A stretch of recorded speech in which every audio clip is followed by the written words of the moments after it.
ഒരു ശതമാനം പോലും വെറുപ്പോ ദേഷ്യമോ ഒരസൂയയോ ഒന്നുമില്ല.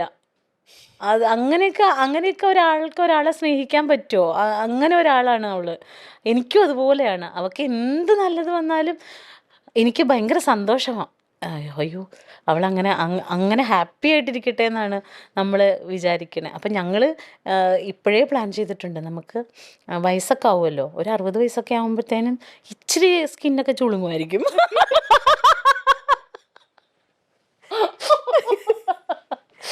അപ്പോൾ നമുക്കൊരു കാര്യം ചെയ്യാം. അപ്പോൾ സിമി പറയും, ഞാൻ എന്തായാലും പിള്ളേരൊക്കെ സെറ്റിലായി കഴിഞ്ഞാൽ പിന്നെ ഞാൻ വീട്ടിൽ നിന്ന് പോരാ, നീ എനിക്ക് വേണ്ടി സമ്പാദിക്കണേ മഞ്ജു, എൻ്റെ കയ്യിൽ പൈസയൊന്നുമില്ല. ഒന്നും കുഴപ്പമില്ല, ഞാൻ ഇപ്പോൾ പണിയെടുക്കണേന്ന് കുറച്ച് മാറ്റി വെക്കാം. എന്നിട്ട് ഞങ്ങൾക്കൊരു ഷേപ്പ് വീടൊക്കെ വെച്ച് ഞങ്ങളിങ്ങനെ ഒറ്റയ്ക്ക് ഫ്രണ്ട്സിൻ്റെ കൂടെ വരണമെങ്കിൽ പോരാ കേട്ടോ, ഒറ്റയ്ക്ക് താമസിക്കാൻ ആഗ്രഹിക്കുന്ന ഫ്രണ്ട്സിൻ്റെ കൂടെ താമസിക്കാൻ ആഗ്രഹിക്കും. അവിടെ ഇങ്ങനെ ആട്ടവും പാട്ടും രസം. അങ്ങനെ ഞങ്ങൾക്ക് വൃദ്ധസദനത്തിലൊന്നും പോകണ്ട, ഞങ്ങൾ എല്ലാവരും കൂടി. പിള്ളേര് പൈസ തരണം, നമ്മള് കഷ്ടപ്പെട്ട് നമുക്ക് പൈസ തരണ്ടേ. ഞാൻ മനുഷ്യനൊക്കെ പറയണ്ടേ, പൈസ ഒന്നും പന്നി കൊന്നുകളയുന്നേ പറഞ്ഞിട്ടുണ്ട്. നമ്മളിങ്ങനെ ഒരു വീട് സെറ്റപ്പ് ചെയ്ത് ഞങ്ങൾ ഫ്രണ്ട്സ് മാത്രം. അന്നേരം പിന്നെ ഞങ്ങൾക്ക് മകനും വേണ്ട മക്കളും. 5 വർഷം കഴിഞ്ഞാൽ പിന്നെ ഒരു പരിപാടി ഇല്ല. പാടായി, ഞാൻ എൻ്റെ വഴിക്ക് ഞാൻ പോകുമെന്ന് പറഞ്ഞിട്ടുണ്ട്. അപ്പൊ അങ്ങനെ ഞങ്ങളുടെ വാർദ്ധക്യത്തിനെ കുറിച്ച്, ഞങ്ങളുടെ ഫ്രണ്ട്സിന്റെ ജീവിതത്തിനെ കുറിച്ച് വരെ ഞങ്ങൾക്ക് പ്ലാനുണ്ട്. അതാ ഞാൻ പറഞ്ഞേ, അങ്ങനെയുള്ള എല്ലാ സൗഹൃദങ്ങളും ഓരോ പീരിയഡിൽ അവസാനിച്ച് പോകും. പുതിയ ആളുകൾ വരും. ഇപ്പം ഞങ്ങൾ ഓൾമോസ്റ്റ് ഒരു 15 വർഷമായി. ഞങ്ങളുടെ ഇടയിലോട്ട് ഒരാൾ വരെയുമില്ല, വരാനോട്ട് സമ്മതിക്കേയില്ല. അതിങ്ങനെ പോകും. എന്ത് ഭാഗ്യാണ് അതാ ഒരു കാര്യം. ഇത്തരത്തിൽ ഇങ്ങനെ ഓരോ പ്രോഗ്രാമും കാര്യങ്ങളെല്ലാം ചെയ്യുമ്പം ഈ ചീത്തവിളി, ഇപ്പൊ മഞ്ജു പറഞ്ഞ പോലെ തന്നെ തെറിവിളി, ആൾക്കാർ കമന്റിലൂടെ വന്ന് ഓരോന്നും പറയുന്നത്, ഇതിനെയൊക്കെ എങ്ങനെയാ മഞ്ജു ഹാൻഡിൽ ചെയ്യണേ? ഇപ്പൊ ഇങ്ങനെ ഇരിക്കണ പോലെ എനിക്ക് എല്ലാ കമന്റ്സും ആദ്യമൊക്കെ വായിക്കായിരുന്നു, പിന്നെ എനിക്ക് ബോറടിച്ചു തുടങ്ങി.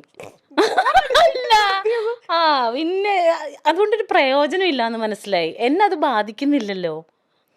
ആളുകൾ ഇങ്ങനെ ഒന്ന് ആലോചിച്ച് നോക്കൂ, ഞാൻ അറിയാത്ത ആരൊക്കെയോ എവിടെയോ ഇരുന്ന് എൻ്റെ കോൺഫിഡൻസിനൊന്നും തകർക്കാൻ അതിനെ കൊണ്ടൊന്നും പറ്റില്ല. ഞാൻ കോൺഫിഡൻസ് നഷ്ടപ്പെട്ട് ജോലിക്ക് പോകാതെ ഒരു മുറിക്കുള്ളിലായി പോയിരുന്നെങ്കിൽ അതെന്നെ ബാധിച്ചേനെ. തീർച്ചയായിട്ടും എന്നെ തകർക്കാൻ അതിനൊന്നും പറ്റില്ല. കാരണം നമ്മൾ വന്ന വഴി വേറെയല്ലേ. നമുക്ക് ജീവിച്ചല്ലേ പറ്റുള്ളൂ, നമുക്ക് നമ്മുടെ കുഞ്ഞിനെ വളർത്തിയല്ലേ പറ്റുള്ളൂ. ഇവർക്ക് അതൊന്നും ചെയ്യണ്ടായിരിക്കും. വായിൽ വെള്ളിക്കരൻ്റെ ആയിട്ട് ജനിച്ച ആൾക്കാർക്കും ജോലിക്ക് പോകണ്ടായിരിക്കും. അവരുടെ അപ്പനും അമ്മയും ഉണ്ടാക്കിയിട്ടുണ്ടാവും. മറ്റുള്ളവരെ കുറ്റം പറയായിരുന്നു. അവർക്ക് സുഖമായിട്ട് എവിടെയെങ്കിലും ഇരുന്ന് തെറി വിളിക്കാമല്ലോ, അവർക്ക് കുഴപ്പമില്ല. ചിലപ്പോൾ അപ്പനും അമ്മ ഇല്ലാത്ത ആൾക്കാരായിരിക്കും, അപ്പോഴല്ലേ ഇങ്ങനെയൊക്കെ പറയാൻ പറ്റുള്ളൂ. അപ്പൊ അതുകൊണ്ട് അവർക്കത് കുഴപ്പമില്ലായിരിക്കും. എന്നെ അത് ബാധിക്കുന്നില്ല. ആദ്യമൊക്കെ ഞാനത് ഭയങ്കരമായിട്ട് വിഷമിച്ചിരുന്നു. എനിക്ക് രാത്രി ഉറങ്ങാനൊന്നും പറ്റാതെ, ദൈവമേ എന്നാലും അത് ആരായിരിക്കും അങ്ങനെ പറഞ്ഞത്, അവനെ കണ്ടുപിടിക്കണം, അങ്ങനെയൊക്കെ ഭയങ്കര റിവെഞ്ചൊക്കെ ആയിട്ട് എടുക്കും. പക്ഷെ അവർക്കൊന്നും സംഭവിക്കില്ല. അവരെ കണ്ടുപിടിക്കാൻ പറ്റൂലല്ലോ, അവർ മായാവികളല്ലേ, അവരെവിടെയോ ഇരുന്ന് ചെയ്യുന്നതല്ലേ. അങ്ങനെ ആയി പിന്നെ കുറേ അങ്ങ് കേട്ട് കഴിയുമ്പോൾ നമുക്ക് മനസ്സിലായി, ഇപ്പം അവർ പറഞ്ഞാലെന്താ, പറഞ്ഞില്ലെങ്കിൽ എന്താ, നമുക്ക് എന്താ സംഭവിക്കണേ? നമുക്ക് വർക്കുണ്ട്, നമ്മൾ ജീവിക്കും.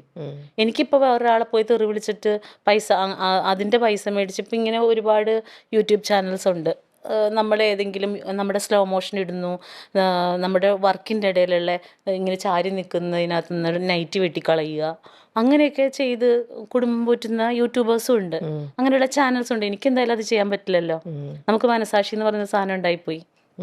അപ്പം അതുകൊണ്ട് എനിക്കിപ്പോൾ രമ്യേനെയോ അല്ലെങ്കിൽ വേറൊരാളുടെയോ തലവെട്ടി വേറെ വെച്ചിട്ട് അങ്ങനെ ചെയ്യാൻ പറ്റില്ലല്ലോ. എനിക്ക് പണിയെടുത്താലേ ജീവിക്കാൻ പറ്റൂ. അപ്പം ഞാൻ ഇവരുടെ വാക്ക് കേട്ടിരുന്നിട്ടുണ്ടെങ്കിൽ ഞാനിന്ന് ജോലിക്ക് പോകും. അതുകൊണ്ട് അതിനെ മൈൻഡ് ചെയ്യാതായി. ഇപ്പം അത് ഞങ്ങൾ കഴിഞ്ഞ ദിവസം ഇങ്ങനെയുള്ള പോസ്റ്റൊക്കെ നമ്മുടെ ഇതിനകത്ത് വരുമല്ലോ, ആരെങ്കിലും അയച്ചു തരും.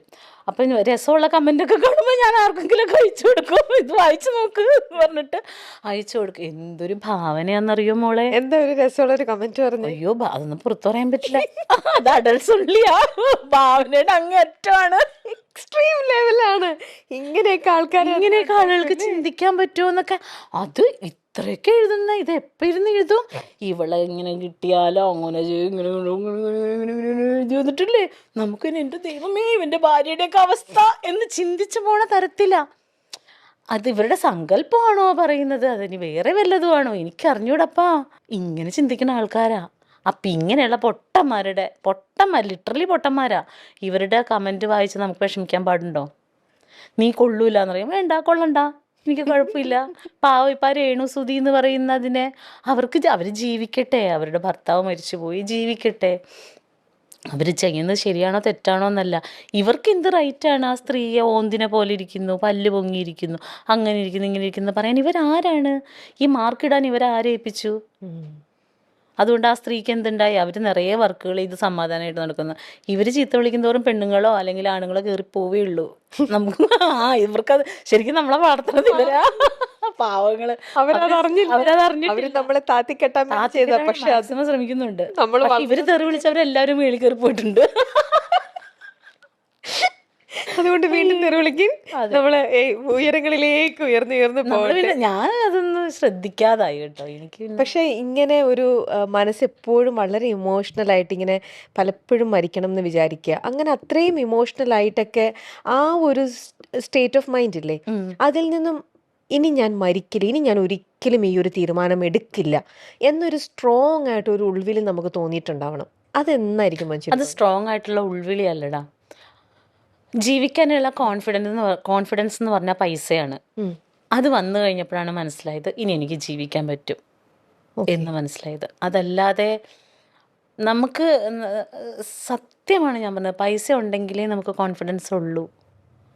ആരും ഇത് അംഗീകരിക്കുമെന്ന് എനിക്കറിയില്ല, എൻ്റെ അനുഭവമാണ്, മറ്റുള്ളവരുടെ ജീവിതം ഞാൻ കാണുന്നുണ്ട്. പൈസ ഇല്ലാത്തവന് കോൺഫിഡൻസ് ഉണ്ടാവില്ല. അപ്പോൾ ഒരു വ്യക്തിക്ക് വേണ്ട ഏറ്റവും ആദ്യത്തെ ഒരു ഇത് പൈസ എന്നാണോ മനുഷ്യന് തോന്നണേ? ഏറ്റവും ആദ്യം മറ്റെന്തുണ്ടായിട്ടും കാര്യമില്ല, പൈസ വേണം. കാര്യമൊക്കെ ഉണ്ടാവും, പക്ഷേ പൈസ ഇല്ലാത്തവന് ഈ ലോകത്ത് അവനെ അംഗീകരിക്കില്ല. സ്വന്തം വീട്ടിൽ പോലും നമ്മുടെ ഒരു ആവശ്യത്തിന് വിളിക്കൂലല്ലോ. ഒരാവശ്യത്തിന് വിളിച്ചാൽ കസേര വെള്ളയിട്ട് മാലയിട്ട് വരുന്നവനെ കൊടുക്കുകയുള്ളൂ. മറ്റവനവിടെ ഒരു മിനിറ്റ് എന്ന് പറഞ്ഞിട്ട് മറ്റവൻ്റെ അടുത്തോട്ട് പോകും. എന്തുകൊണ്ടാണ്? നമ്മുടെ കയ്യിൽ ഇല്ല എന്നുള്ളതുകൊണ്ട്. നാളെ ഒരുത്തിനെ കൊന്നിട്ട് വന്നാൽ അവൻ്റെ കയ്യിൽ കാശുണ്ടെങ്കിൽ അവൻ്റെ കൂടെ സെൽഫി എടുക്കാൻ ഇവിടെ ആൾക്കാരുണ്ടാവും. അത് തന്നെയാണ് സത്യം. അതുകൊണ്ട് ഞാനൊരു സുപ്രഭാതത്തിൽ തീരുമാനിച്ചതല്ല.